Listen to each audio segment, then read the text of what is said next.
Estimados hermanos y hermanas, el Señor nos dé su paz. Después de celebrar la fiesta del bautismo del Señor, comenzamos el tiempo ordinario.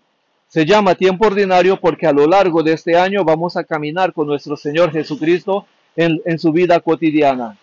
En la liturgia usaremos el color verde como expresión de la esperanza del pueblo de Dios que camina. Y en la liturgia de la palabra meditaremos el Evangelio de San Marcos. Debido a la brevedad del texto, también añadiremos algunos textos del Evangelio de San Juan, especialmente en las grandes fiestas y en las solemnidades. En este recorrido del segundo domingo del tiempo ordinario, nos unimos con el Salmo 39 para decirle al Creador: aquí estoy, Señor, para hacer tu voluntad. La primera lectura, que está tomada del primer libro de Samuel, capítulo 3, los versículos del 3 al 19, nos presenta una de las historias mejor conocidas sobre la vida del profeta Samuel, cuya existencia la conocemos desde cuando Dios le concedió a su madre el don de la fecundidad y el llamado de Dios a temprana edad, cuya narración meditamos hoy. El lugar donde narra la lectura es el templo. Elí, un anciano sacerdote que dormía en su aposento, no se encontraba en el templo. En cambio, Samuel, un niño que colabora con el sacerdote, duerme en el templo. Es inusual que el sacerdote esté fuera del templo y el niño dentro del templo. Así se explica desde el inicio de la narración la misión de Samuel, el vigilante, el custodio de la palabra de Dios. Estos dos personajes tienen algo en común. No conocen al Señor, por una parte, y por otra parte tampoco han escuchado su palabra, aunque los dos estén al servicio del templo, uno por el ministerio y el otro como colaborador del sacerdote. El punto de separación entre estos dos personajes, que no es solamente por la genealogía, sino también es porque de ahora en adelante Samuel conoce a Dios, escucha su palabra y se hace testigo de ella de frente a un ministro de Dios que no se ha comportado según el corazón de Dios. Samuel se presenta para declararle la sentencia por su mal comportamiento. El Evangelio tomado de San Juan, capítulo 1, los versículos del 35 al 42, nos presenta el ciclo de las llamadas de Jesús a sus discípulos, desde una categoría diversa de la clásica narración bíblica que conocemos incluso en los sinópticos. Hay que tener en cuenta que el Evangelio de San Juan quiere hacer un paralelo del libro del Génesis en el relato de la creación y los 6 días de la actividad de recreación de Jesús en el Evangelio de San Juan. Los 2 primeros días de este Evangelio están en relación con Juan el Bautista, que da el testimonio sobre Jesús ante los judíos. El texto de hoy comprende el tercer y el cuarto día. Estos 2 días son la clave de la estructura del texto. El tercer día es el testimonio de Juan el Bautista a sus discípulos acerca de Jesús, el Cordero de Dios.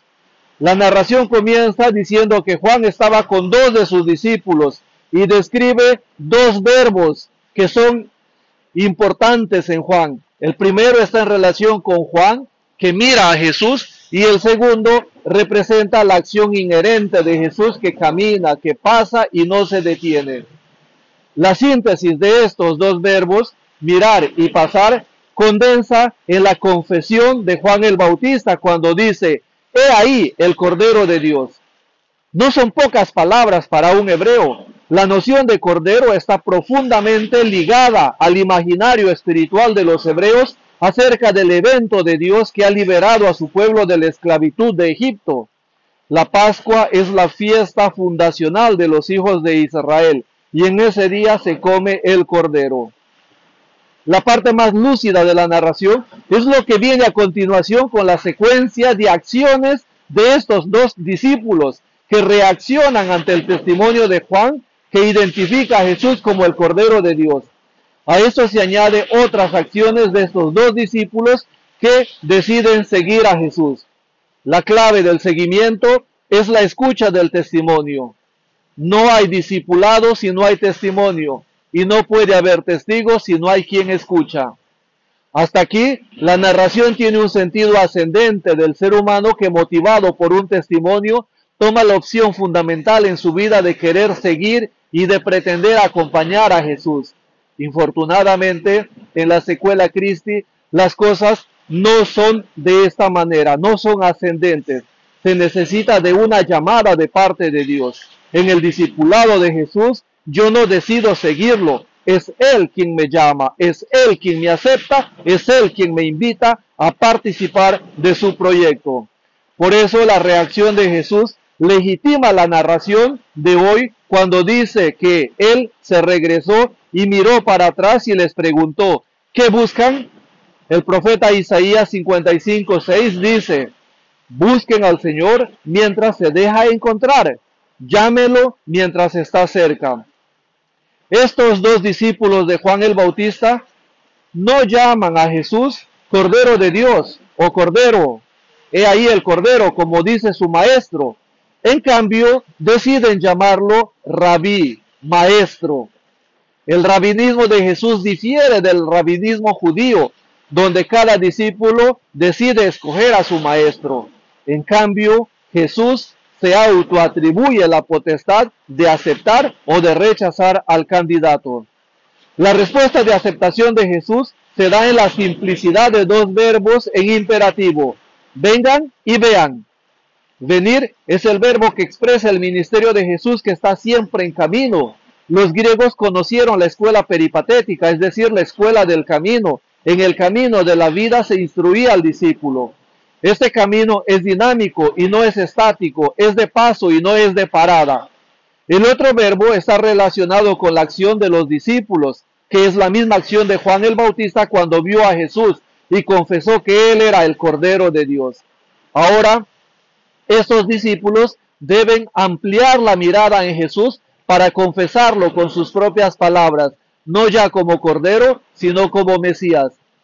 El texto continúa diciendo que ellos fueron donde vivía Jesús y se quedaron con Él.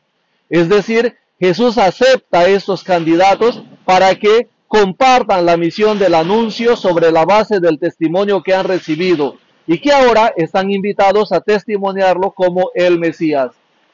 Es tanto el interés del testimonio que concluye el texto con el llamado y la misión de Pedro. Israel ahora es personalizado en Andrés y Simón, que escuchan la voz de Dios y lo siguen. Por eso, la segunda lectura, que está tomada de la primera carta del apóstol San Pablo a los Corintios, capítulo 6, los versículos del 13 al 15, nos invita a donar nuestra existencia a Dios, que nos ha creado con este cuerpo que tenemos, para que por medio de este cuerpo demos gloria a su nombre. La gracia del Señor nos acompañe. Buen domingo, paz y bien desde este bello mar de Galilea.